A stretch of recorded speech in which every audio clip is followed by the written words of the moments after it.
Okay, so our learning target today is to understand how to get to the World Adventure website and navigate the site. So step one is I'm going to get to Boulder Valley Centennial's website. Easiest way is to type in BVSD CMS into Google, and it's going to be the first link that you find, and I'm going to click on that link. At the top bar, so I'm zoomed in, it's going to look like this, but on the top bar you're going to see academics, and I'm going to go to Media Center. From there, I'm going to go to the web resources on the left side. So on the left side, there's the web resources. I'm going to click on that. And then I'm going to go to scroll down on the page so I see project websites. So there's project websites. And the one I want is 6th grade World Adventure. And now I'm on my 6th grade World Adventure site. At the top of the site, you're going to see some links. So I have the main link, and the first thing I put on there for you is a selection of videos. So move it over. This is a playlist. If you click on the link that says playlist, it's going to show you the three. These are the three videos there. If you click on one of the videos, it will play. If you click on the bottom right, it will say play in YouTube. These videos sometimes have a sound, so to expand it, expand the window. So you see on the right side it says YouTube. Click on YouTube and that'll open up the YouTube video, and then you can maximize it to full screen. I would mute the video though, because as you play it, it's going to play some music, and you don't want to be playing that music on the Chromebook while you're listening. So you can mute it here, right there. I'm just going to kind of go through the video. It's going to go through some different locations, and you might find, so like Grand Canyon you couldn't use because that's in the United States, but you could go maybe the Taj Mahal in India, and that's right down at the bottom of the page, but you can't really see it, but it's going to list you like USC Falls. If you see something, you click pause on the video and write down the name of the place, and that's something you can investigate later. So that's the first thing, is the YouTube. The second thing I want to show you are the useful links. So that's the second tab at the top. You click useful links. That's going to pull up my links. The first link I want to show you is Worldbook Online. So if I click Worldbook Online, it does ask for password and login. Here's the login and password right there. So I'm going to click Worldbook Online, and I would suggest using the student one. So I click student. That's going to bring in student. On the bottom of the page, the right side, there's this explore. If you zoom in on the explore, you're going to see there's some options to explore, and you're going to click on explore the world. Under explore the world, it's going to give you a map. So make it a little bigger. There's a map that is hyperlinked, so you can click on Africa or Asia, for example. And it's going to give you two options. It's going to give you the home article and the resource guide.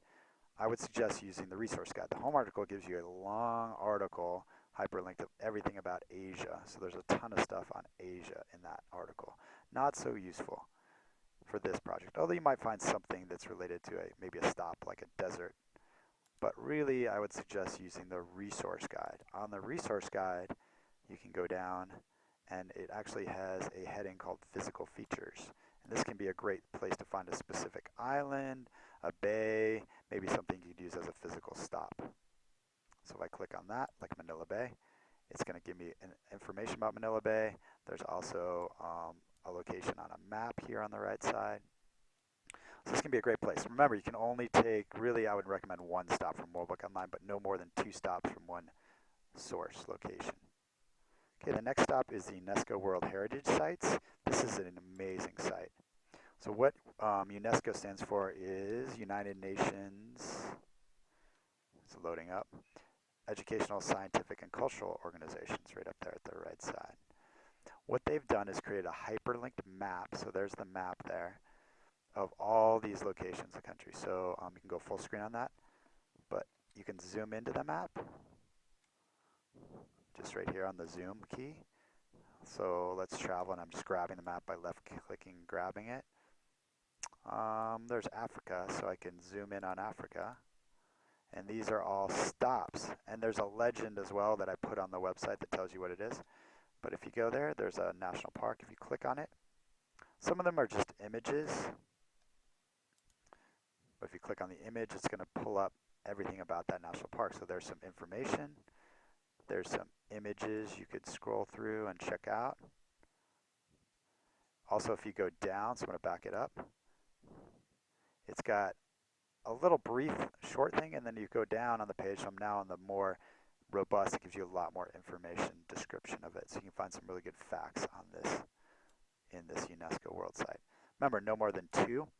The other nice thing is you can browse by country. So if you go down to the bottom of the page, that's under the map, and I'm just going to scroll down on the page.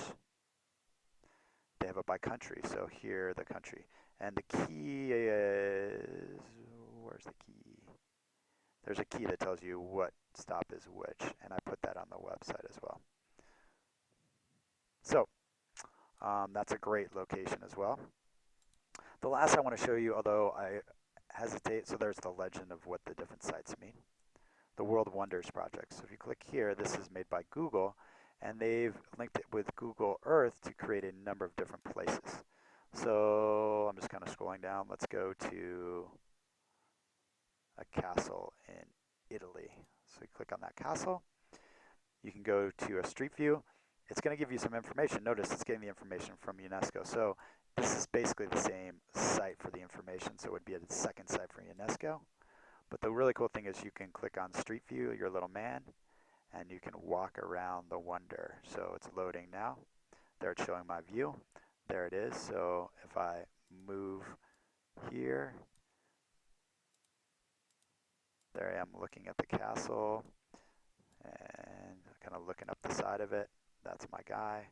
And I can move around. It's a little hard when I'm in the zoom thing, but it's really a cool site to check out and explore different regions. So there I'm kind of searching around. Then I'm looking at this. I'm zooming out so I'm going to get a good view of the castle. So there it is. There's an entrance, and you can sometimes gives you a map that you could walk up to. So I can go left here and explore, look around. It's kind of on a hillside. So really a cool place to check out, but don't spend too much time on this because you will easily get sucked in and lose some of your research time. So I don't want you wandering around too many sites unless you you could do it at home or check it out there. But here, these are some of the links to check out. Please use them when you're exploring and finding your sites and then later in your research. Thanks, Mr. G signing out.